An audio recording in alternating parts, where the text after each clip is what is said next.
সম্মানিত হাজরিন, হযরত আবু হুরায়রা রাদিয়াল্লাহু তাআলা আনহু থেকে বর্ণিত,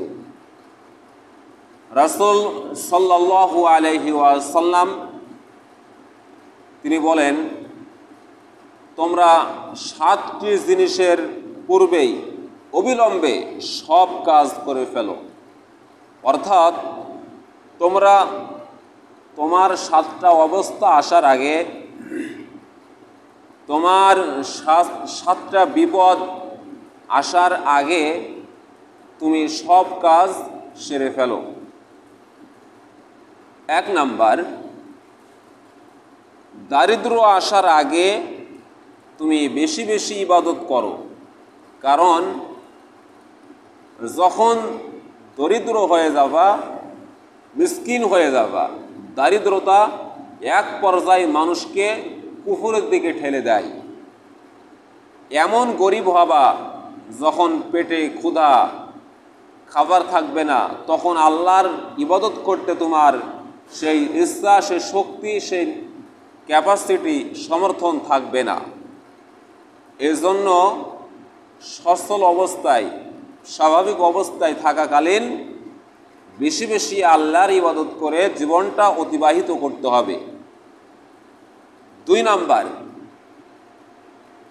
এমন ঐশ্বর্য, এমন শান শৌকত, তোমার রাজা বাদশাদের সম্পদ, তোমার অট্টালিকা, তোমার ব্যাংক ব্যালেন্স, তোমার জমি জায়গা, তোমার গাড়ি বাড়ি, বিল্ডিং, বালাখানা, তোমার এত এত বেশি হয়ে যাবে, তোমার গরু ছাগল ভেড়া দুম্বা এত হয়ে যাবে, তুমি এগুলার হিসাব কন্ট্রোল করতে পারবে না, হিমশিম খেয়ে যাবে। আল্লাহর ইবাদত করার সেই সুযোগটা তোমার আর হবে না। তোমার গরুর খামার থাকবে, তোমার মাঠে অনেক জমি থাকবে, তোমার ব্যাংকে অনেক টাকা, রূপালী ব্যাংকে, সোনালী ব্যাংকে, কৃষি ব্যাংকে, ইসলামী ব্যাংকে, তোমার এই ব্যালেন্স তোমার হিমশিম খেয়ে যাবা। এমন ধনী হওয়ার আগেই আল্লাহর ইবাদত করে কাটাতে হবে। তখন মনে হবে বেশি টাকা পয়সা হয়েছে, আবারও মনে হবে আর একটু টাকা হোক, আমার সন্তান আছে, স্ত্রীদের, তাদেরকে ভাগ করে দিতে হবে। এই চিন্তা পেরেশানে তুমি আল্লাহর থেকে বিমুখ হয়ে যাবা। এজন্য সেই সময়টা আসার আগেই আমাদেরকে কাজে লাগাতে হবে। আল্লাহর সন্তুষ্টি, আল্লাহর রেজামন্দি হাসিল করার জন্য আমাদেরকে পরিশ্রম করতে হবে, তার ইবাদত দাসত্ব করতে হবে। এরপরে সম্মানিত হাজরিন, নবী সাল্লাল্লাহু আলাইহি ওয়াসাল্লাম বললেন, 3 নাম্বার, এমন রোগ হবে, এমন রোগ হোক, রোগাক্রান্ত হও যখন তোমার শরীরকে, তোমার বডি, তোমার স্বাস্থ্য দুর্বল হয়ে যায়।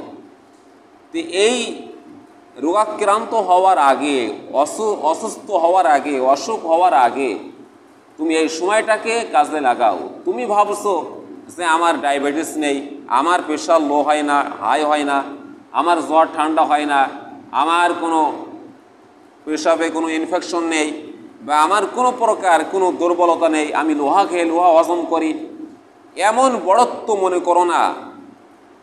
স্বাস্থ্য, 2টা জিনিস মানুষ অবহেলা বেশি করে।